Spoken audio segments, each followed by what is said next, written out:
हाँ, इसीलिए गुरुदेव कहते हैं अपनी भगतिया सतगुरु साहब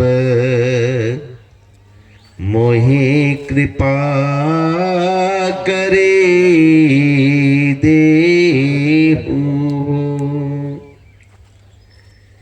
युगन युगन भव भटकत बीते अब भव बार लेहु।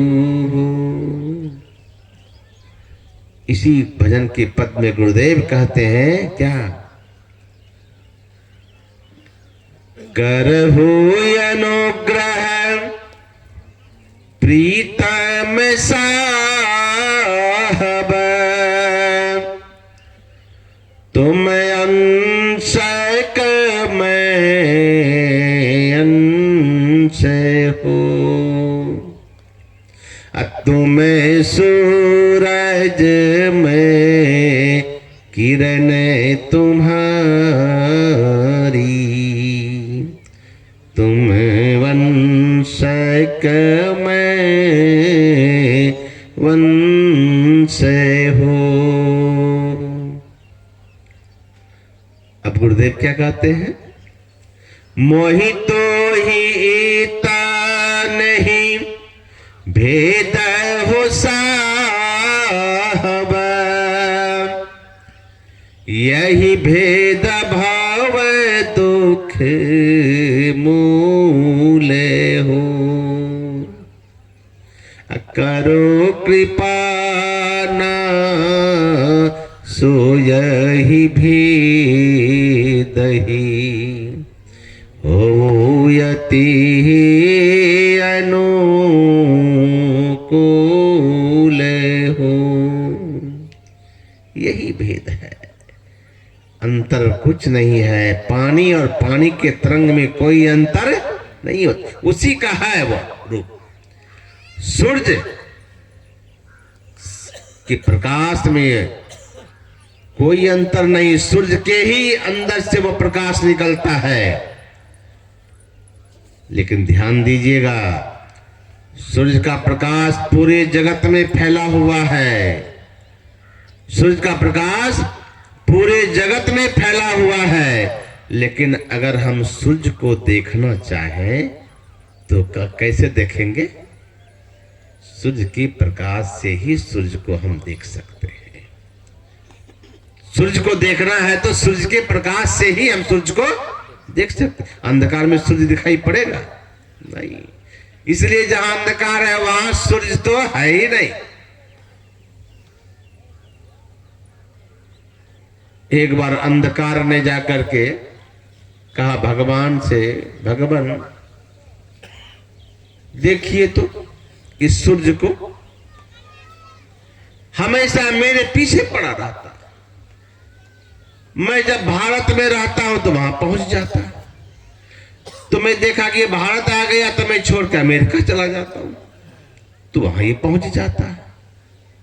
प्रभु सूरज को जाकर के कहिए को मेरा पीछा छोड़ दे, जहां जहां जाता हूं, भारत में रहता हूं वहां चला जाता है, इंग्लैंड जाता हूं वहां चला जाता है, अमेरिका चला जाता तो वहां भी ये मेरे पीछे पीछे जाता है। ये सूर्य मेरा पीछा करता रहता है।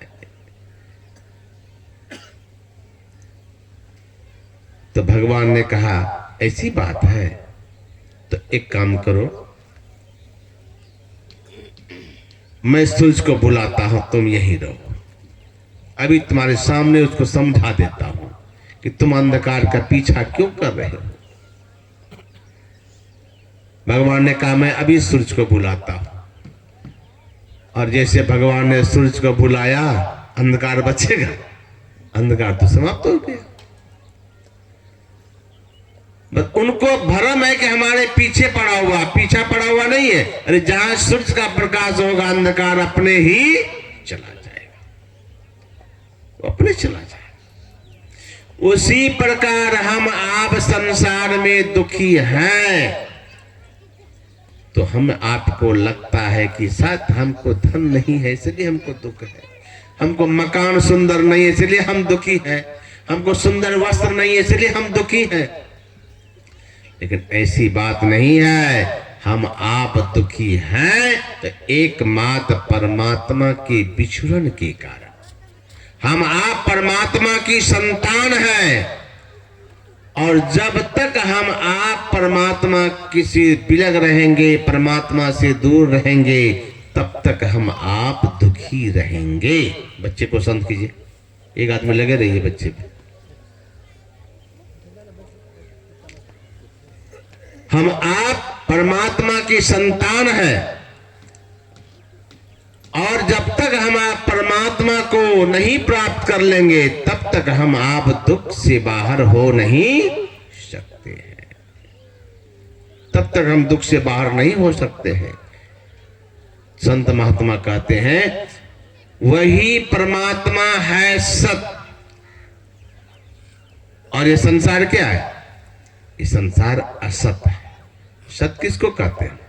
सत उसको कहते हैं जिसका कभी विनाश नहीं होता है, वह है सत्य। जिसका विनाश नहीं होता है वह है नित्य, वह है अविनाशी। ये दुनिया, ये संसार असत्य है, यह संसार असत्य है और यह विनाशी भी है। इसका विनाश भी होता है और इसका परिवर्तन भी होता है। अब ध्यान देने की बात है कि यह संसार विनाश को प्राप्त होता है, यह संसार असत्य है, यह संसार परिवर्तनशील है।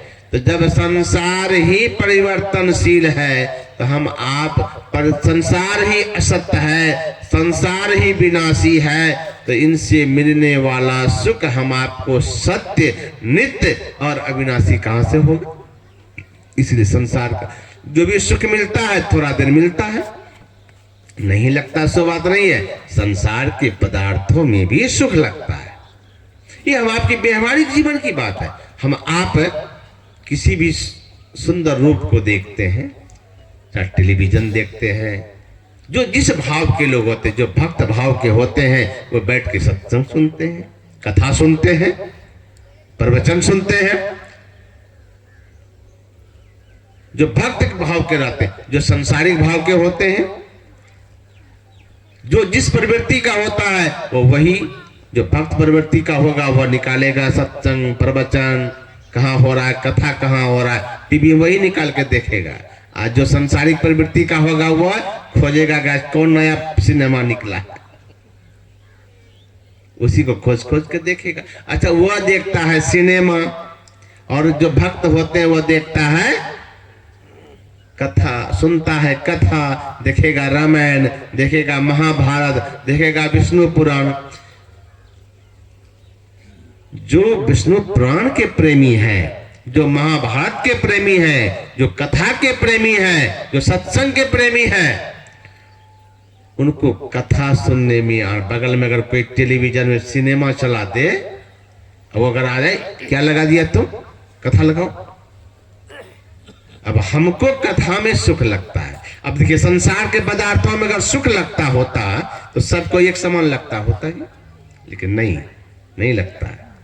किसी को कथा में सुख लगता है तो किसी को सिनेमा में सुख लगता है, किसी को सीरियल देखने में सुख लगता है, लेकिन सुख लगता है। मैं ये कह रहा हूं कि सुख लगता है संसार के पदार्थों में भी, लेकिन संसार के पदार्थों में कितना देर का सुख लगता है।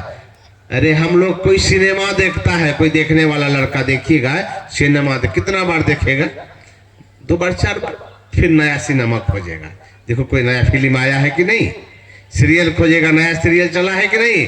ध्यान दीजिएगा, संसारिक पदार्थ में और परमार्थिक पदार्थ में अंतर क्या है। संसारिक सिनेमा को अगर 2-4 बार देखेंगे, 10 बार देखेंगे तो मन उब जाएगा, अरे कितना देखेंगे कि सिनेमा। लेकिन ध्यान दीजिएगा, हम महाभारत,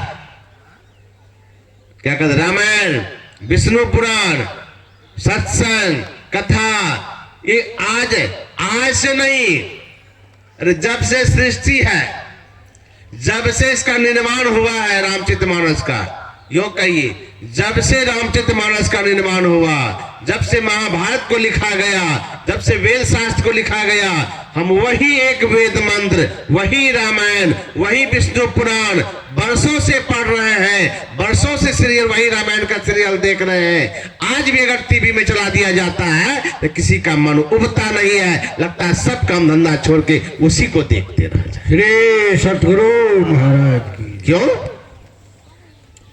इसलिए कि यह जो भगवान की कथा है, भगवान की चर्चा है, इसको देखने से मन में शांति आती है, और कितना भी बार देखते रहिए इससे मन कभी उबता नहीं है। कितना ही बार रामायण को पढ़िए फिर वही चपाई पढ़ने का मन करता है कि मुद मंगलमय सत्य समाजो जो जग जंगम तीरथ राजू, वही यही विधि स्तुति करो तुम्हारी अधम अधम जाति में। ये पढ़ते रहते हैं लेकिन कभी मन उबता नहीं। मन